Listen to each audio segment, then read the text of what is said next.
Penanganan pilot Susi Air sedang berjalan. Kita tidak menghendaki ada pertumpahan darah di sini. Karena satu tetes darah itu akan membakar permasalahan yang sangat banyak. Sehingga kita akan tetap mengedepankan komunikasi yang baik. Pembebasan pilot tentunya akan terus kita upayakan. Dan kita berharap dari sini kita akan banyak belajar. Termasuk masyarakat Papua, khususnya mereka-mereka yang melakukan penyanderaan ini, agar banyak belajar. Apalagi kita melakukan suatu tindakan yang menimbulkan kerugian banyak orang. Nah ini kita tetap akan melakukan itu. Demikian. Memang akhir-akhir ini ada aktivitas dari kelompok-kelompok yang masih mengganggu keamanan. Tetapi kita juga tahu, ketika kita menanam padi dalam satu lahan yang tumbuh bukan hanya padi, tapi ada juga alang-alang.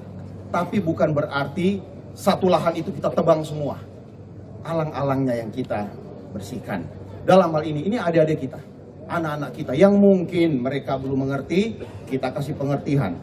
Yang mungkin mereka belum paham, kita kasih pemahaman. Sehingga semua apa yang sudah diprogramkan oleh pemerintah bisa berjalan di tanah Papua.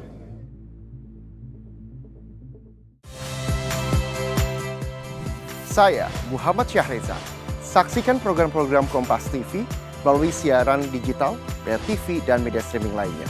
Kompas TV, independen, terpercaya.